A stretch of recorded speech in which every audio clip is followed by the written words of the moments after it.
मित्रांनो, तुमचं पुन्हा एकदा GB स्टोरी टेलर या यूट्यूब चॅनलवर स्वागत आहे। आजच्या आपल्या गोष्टीचं नाव आहे कारल्या डोंगरावरची एक वीरा माऊली। सत्य घटनेवर आधारित, लेखक जयेश झोमटे। पण गोष्ट सुरू करण्याआधी जर कोणी या चॅनलवर पहिल्यांदाच आलेले असाल तर त्यांनी ह्या चॅनलला सबस्क्राईब करायला विसरू नका। चला तर मग अजिबात वेळ न घालवता गोष्टीला सुरुवात करूया।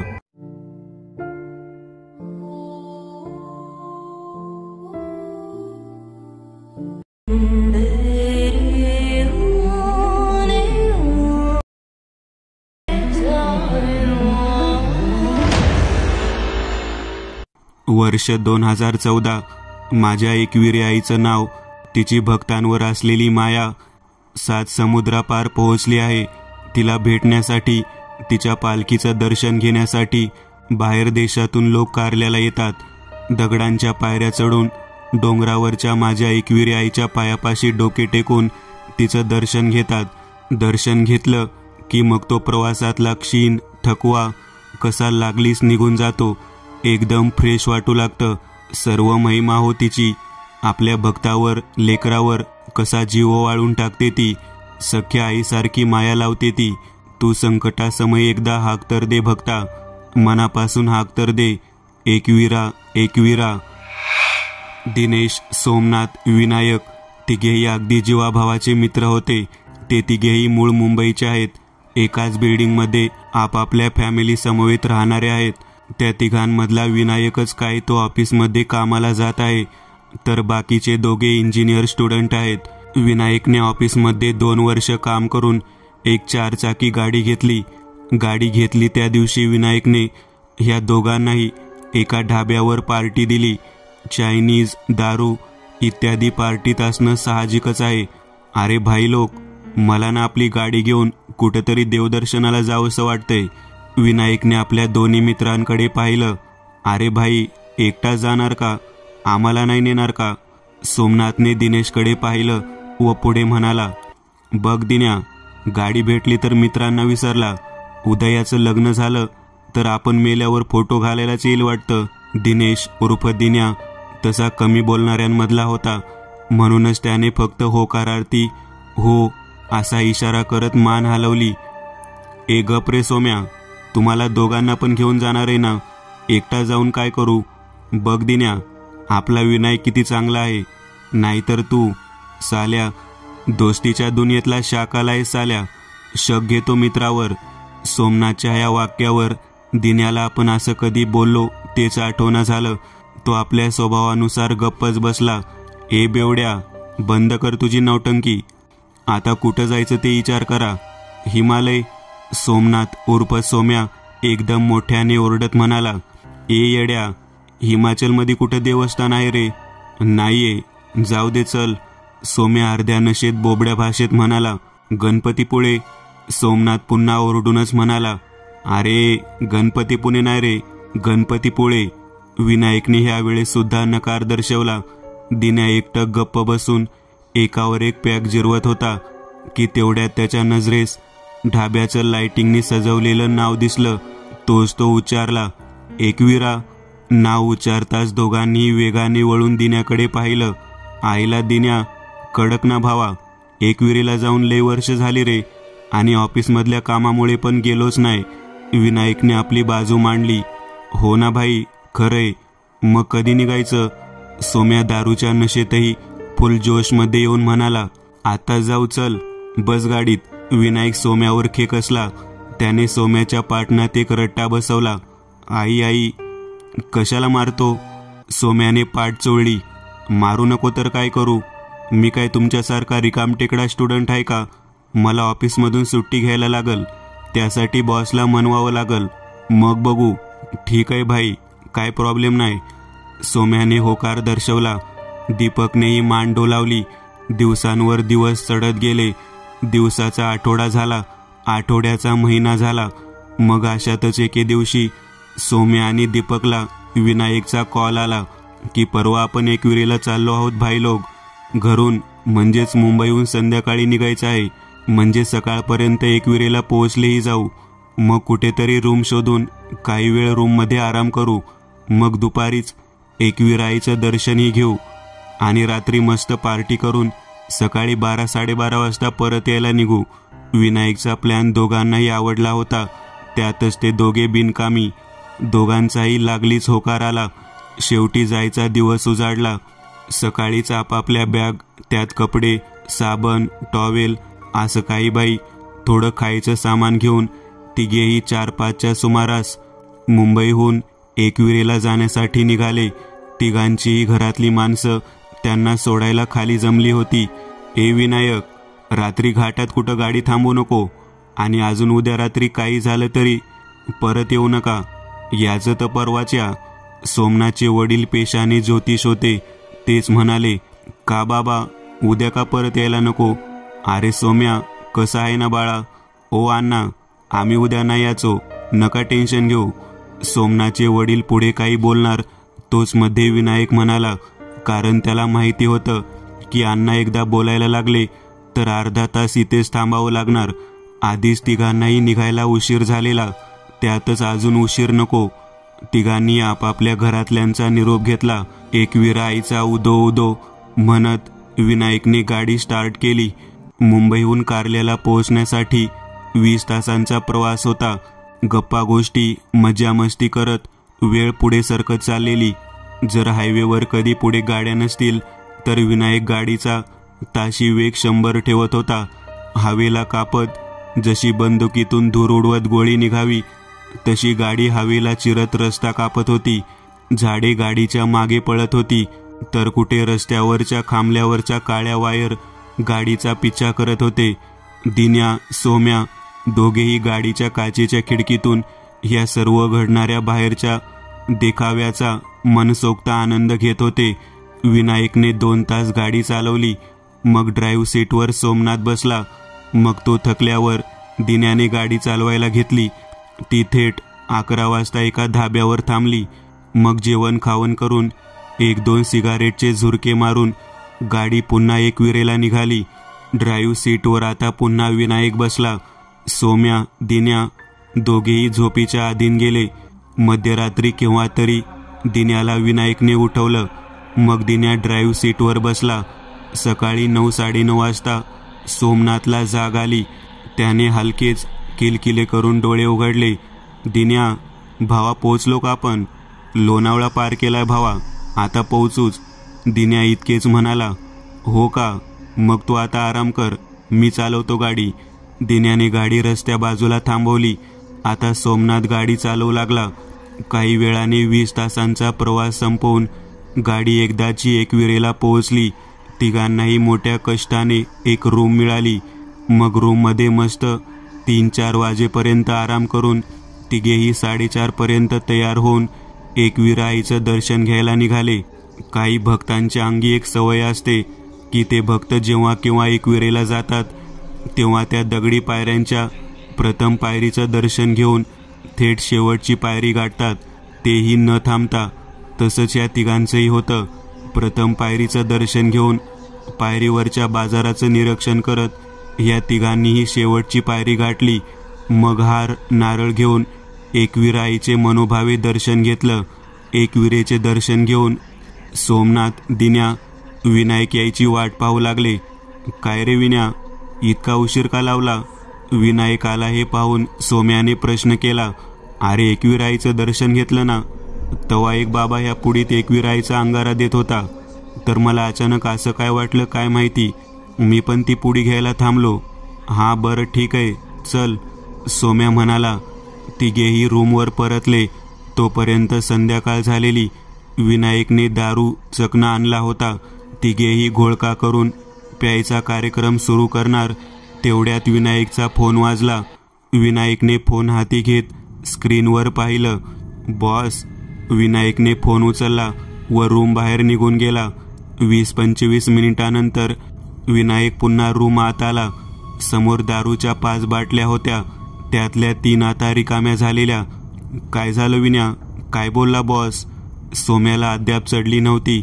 दिन्याही शुद्धीत होता. अरे एक मोठा प्रॉब्लेम झालाय भाई, विनायक त्रासिक सुरात म्हणाला. काय रे, काय झालं? सोमनाथ म्हणाला, अरे उद्या कंपनी संध्याकाळी एक अर्जंट मीटिंग आहे. 5 राज्यातून 5 क्लायंट येणार आहेत. पूर्णतः 50 कोटींचा प्रश्न आहे.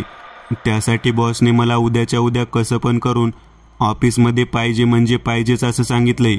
मग आता? सोमनाथ तोंडाचा आवाजून म्हणाला, आता दुसरा काय मार्ग नाही भावा.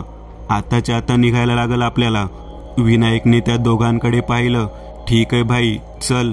एवढा वेळ गप्पा असलेला दिन्या म्हणाला, तसंही दुसरा काही मार्ग नव्हता. 15-20 मिनिटात आवरावर करून रूमवाल्याला भाडं देऊन तिघेही परतीच्या वाटेला लागले. आकाशात चंद्राची कुठेही खून दिसत नव्हती. समद आकाशा हिडीस काळोखी बागुलबुवाने व्यापून टाकलं होतं. रातकिड्यांची किरकिर मृत्यूची धून वाजवत होती. रात्र असल्याने विनायक गाडी जरा हळू चालवत होता. गाडीची एसी सुरू असल्याने सोम्या दिन्या दोघांची नशा वर मेंदूत घुसली होती. नशेत दोघांचीही अखंड बडबड सुरू झालेली. कधी कोणी येड्यासारखं हसायचं तर कधी मुसमुसत रडायचं. अर्ध्या तासातच घाट लागला. वळणावळणाचा घाट चुकवत विन्या गाडी चालवत होता.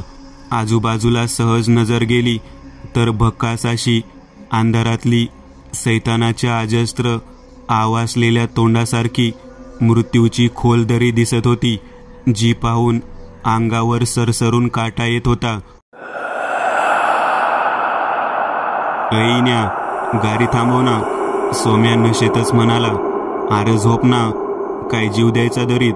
विनायक जरा खेकसूनच म्हणाला, आले नाहीले, मला 1 नंबरला जायचे. सोम्याने एक हात दाखवला. हा थांबवतो. विनायकने गाडी घाटातल्या रस्त्यावर आडबाजूला थांबवली. दिन्या सोम्या दोघेही मागचं दार उघडून बाहेर पडले. घाटातल्या रस्त्यावर एक मिनमिनता पिवळा दिवा जळत होता. रातकिड्यांची किरकिर कानात ऐकू येत होती. गाडी घाटात असल्याने थंड हवेची झुळूक अंगाला स्पर्श करून जात होती. असं म्हणतात की थंड हवेमुळे दूरदूरचे आवाजही हवेमार्फत वाहत कानांवर पोहोचतात. गाडी त्या पिवळ्या खांबल्यापासून सोम्या दिन्या दोघंही जरा आडबाजूला आले, जिथे अंधार माजलेला. काळोखाच्या मितीत वावरणाऱ्या सैतानांच्या दुसऱ्या दुनियेचं द्वार ज्या स्थळावर उघडतं तो व्याघ्रकोपी अंधार. पॅन्टची चैन खोलून दोघंही आपापला कार्यक्रम उरकू लागले. समोर जंगलासारखा भाग दिसत होता. हिरव्या झाडांच्या काळ्या निळ्या पडलेल्या आकृत्या दिसत होत्या. आणि तिकडूनच एक आवाज आला, ए येऊ का रे, इथं मुतो का, येऊ का. घोगरा भरडा मिश्रित आवाज. ए दिन्या, तुला आवाज येतो का. सोम्याने चैन लावली. हा येतो ना. कोणतरी म्हातारं ओरडते आपल्याला, मुतू नका म्हणून इथं. शेवटला दिन्या जरा दात विचकत हसला. हे भडव्या, काय हसतो रे, काय हसतो, येऊ का. पुन्हा तोच आवाज आला, परंतु जरासा वेगळा, दरडावून दम देणारा, भांड्यावर भांडी आपटावी तसा. गंजलेल्या बिजागऱ्यांचा करकर करत आवाज व्हावा तसा खोल खर्जातला आवाज. तो आवाज ऐकून सोम्याची झटक्यात उतरली. दिन्याच्या मेंदूत मात्र जरा जास्तच दारू घेतल्याने त्याला त्या आवाजाचा राग आला. चवताळून उठला तो. अरे हिम्मत आहे तर समोर ये ना, दिन्या मोठ्याने ओरडलाच. सोम्याला तो आवाज जरासा विचित्र वाटला. सामान्य मानवाच्या आवाजाची जोड त्या आवाजाला नव्हतीच. ए दिन्या, चल बस झालं, चल. सोम्याची पावलं थरथर कापतच गाडीच्या दिशेने जायला लागली. 5-6 पावलं चालून सोम्याने मागे वळून पाहिलं. मागे दिन्या दोन्ही हात शरीराला चिकटून खाली मान घालून उभा राहिलेला. एवढा वेळ झाला, अद्याप दोघेही आले नाहीत. हे पाहून विनायक त्या दोघांना आणण्यासाठी निघाला. ए दिन्या, अरे काय झालं, चल ना. सोम्या जागेवर उभा राहूनच म्हणाला. पुढे जाण्याची त्याची हिंमतच होत नव्हती. सोम्या एकटक दिन्याकडे पाहत बसलेला. त्याच्या घशातून एका जुन्या पंख्यासारखी घरघर बाहेर पडत होती. अचानक सोम्याच्या खांद्यावर एक हात पडला. सोम्या किंचाळला. अरे पागल, मी आहे रे. मागे विनायक उभा होता, ज्याला पाहून सोम्याच्या अंगात धीर आला. आणि ह्याला काय झालं. विनायकने खाली मान घालून उभ्या असलेल्या दिन्याकडे पाहिलं. अरे विन्या, सोम्याने असं म्हणतच विनायकला सर्व काही सांगितलं. आई शपथ, सोम्या, ह्याच्या अंगात भूत तर नाही आला ना? विनायक म्हणाला आणि त्याचं वाक्य पूर्ण होताच एक विकृत हास्य दिन्याच्या काळपट मुखातून बाहेर पडलं. जे हास्य ऐकून त्या दोघांच्याही अंगावर सरसरून काटा उभा राहिला. ए, कोण आहे तू? आणि माझ्या मित्राला का धरलंय? सोड त्याला. विनायक जरा मोठ्यानेच बोलला. ए, त्याने माझी जागा घाण केली. मी त्याला असं सोडणार नाही. जर तुला तुझा मित्र पाहिजे तर एक कोंबडी आणि एक चपाती आणून दे. दिन्याच्या अंगात आलेलं ते ध्यान आपल्या घोगऱ्या खोल गेलेल्या आवाजात म्हणालं. विने, आता काय करायचं? सोम्या लगबगीने म्हणाला. अरे गप, मुताच्या अगोदर विचार करायचा होता ना, नाही त्या झंझटात अडकवून ठेवल्या तुम्ही. विनायक जरा रागातच म्हणाला की तेवढ्यातच मागून एक आवाज आला. काय रे दादा, काय झालं? आवाजासरशी विनायकने मागे वळून पाहिलं. मागे एक 10-12 वर्षाची मुलगी उभी होती. तिच्या अंगावर एक हिरवी साडी, नाकात नथ, कपाळावर एक गोल लाल टिळा होता आणि चेहऱ्यावर एक मंद स्मित हास्य होतं. विनायकने जसं त्या मुलीकडे पाहिलं, न जाणे का, परंतु एक सुटकेची भावना त्याच्या मनात उफाळून आली. साक्षात एकविरी आईचं रूप जणू त्याला काही क्षण त्या मुलीत दिसून आलं. काय ग पोरी, तू इतक्या रात्री इथं घाटात काय करते? विनायकने प्रश्न केला. साहजिकच होतं ते. दादा, माझं नाव रेणू. इथं घाटाजवळच आमचं घर आहे. माझी आई आणि मी कारल्या डोंगरावर हार विकतो. तर मी आता नेहमीप्रमाणे फुलं शोधायला आली होती, तर मला रस्त्यात हे भेटलं. त्या मुलीच्या डोक्यावर एक छोटीशी टोपली होती. त्यात हिरवी, भगवी अशी फुलं होती. त्या फुलांमध्ये त्या मुलीने आपला हात घातला आणि एक पुडी बाहेर काढली. अरे, ही तर एकविराईच्या अंगाऱ्याची पुडी आहे. विनायकने ती पुडी हाती घेतली. त्याला आठवलं, भूत, प्रेत, पिशाच देवाच्या अंगाऱ्याला घाबरतात. त्याने लागलीच दिन्याकडे पाहिलं. दोघांचीही नजरानजर झाली. दिन्याचे आतलं ध्यान त्या पुडीकडेच पाहत होतं. त्याच्या डोळ्यात भीती स्पष्टपणे दिसत होती. सोम्या, दिन्याला पकड. दिन्या आणि सोम्या दोघेही विनायकच्या दिशेने धावले. सोम्याने मागून दिन्याचे दोन्ही हात गच्च धरून ठेवले. विनायक दिन्याच्या समोर उभा राहिला. त्याने ती पुडी खोलली. साधारणशी पांढरट अगरबत्तीची राख होती. साधारणशी पांढरट अगरबत्तीची राख होती ती. परंतु त्या राखेत अखंड पंचमहाभूत शक्तीचा ठेवा ठोसून ठोसून भरला होता. तिमिराच्या काळोख्या सैनिकांच्या अतृप्त आत्म्यांच्या मनात धडकी भरवली जाईल इतकी असीम शक्ती होती त्या अंगाऱ्यात. त्या अंगाऱ्याला पाहून दिन्याच्या शरीरात शिरलेल्या अभद्र हिडीस ध्यानाने ओरडायला विवळायला सुरुवात केली. एक एक क्षण जणू वेळेची गती मंदावल्यासारखा पुढे पडत होता. विनायकने अंगठा त्या अंगाऱ्यात बुडवला. ए नाही, ए नाही, ए हात लावू नको, हात नको लावू मला. दिन्याच्या अंगात आलेलं ते पाशवी हिडीस प्रेत गळा फाडून घोगरे आवाजात ओरडू लागलं की त्याच क्षणी विनायकने आपला अंगठा दिन्याच्या कपाळावर टेकवला. काही क्षण तो अंगठा एका दैवी शक्तीचा प्रहार जसा एका तिमिराच्या काळोख्या भिंतीवर व्हावा आणि एक तांबडा उजेड सेकंदाकरिता बाहेर पडावा तसा उजेड दिन्याच्या कपाळावर उमटला. दिन्याच्या तोंडून एक आर्त किंकाळी बाहेर पडली. काही क्षणात तिचा आवाजही कमी कमी होत गेला तसा दिन्या बेशुद्ध झाला. विनायकने जाऊन गाडीतून एक बॉटल आणली. पाण्याचा मारा दिन्याच्या तोंडावर होताच त्याला शुद्ध आली. त्याच्या देहातून ती तामसी शक्ती निघून गेली होती. एका दुष्ट चक्रातून त्या तिघांचीही सुटका झाली होती. विनायकने मागे वळून पाहिलं. ती मुलगी कुठे गेली? विनायक जागेवर उभा राहिला. मागे रस्ता रिकामा होता.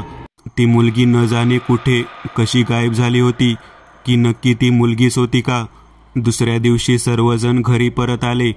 काल घडलेला प्रकार ह्या तिघांनीही घरच्यांना 2 आठवड्यानंतर कळवला. काही वेळ बोलणी खायला लागली, परंतु नंतर सोम्याच्या वडिलांकडून मात्र एक भयान सत्य समोर आलं. त्या दिवशी अमावस्या होती म्हणूनच ते असं म्हणाले होते की आज गेला तर उद्या परत येऊ नका. परवाच्या घाटात रोज 1-2 ॲक्सिडेंट होतात.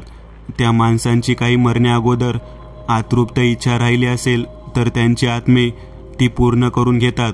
परंतु तुमचं नशीब बलवत्तर की तुमच्याकडे एकविरेचा अंगारा आणि साक्षात देवीची साथ होती. आणि म्हणूनच म्हटलं जातं, देव तारी त्याला कोण मारी.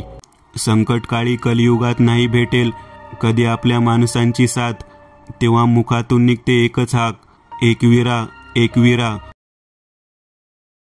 मित्रांनो, आज पुरतं एवढंच. तुम्हाला जर काही गोष्ट आवडली असेल तर नक्की लाईक करा. तुमच्यापैकी बरेचसे जण व्हिडिओ लाईक न करताच पळून जातात, पण हा जर व्हिडिओ तुम्ही लाईक केला तर मला जरा बरं वाटेल आणि असेच भारी भारी व्हिडिओ बनवायची माझ्यात एनर्जी येईल. त्यामुळे नक्की लाईक करा. आणि अजूनही कोणी या चॅनलला सबस्क्राईब केलेलं नसाल तर लगेच सबस्क्राईब करून टाका. आणि बाजूची घंटी ती मात्र दाबायला विसरू नका. देवाची घंटी आहे ती. चला तर मग पुन्हा भेटूया अशीच एक आगळी वेगळी गोष्ट घेऊन पुढच्या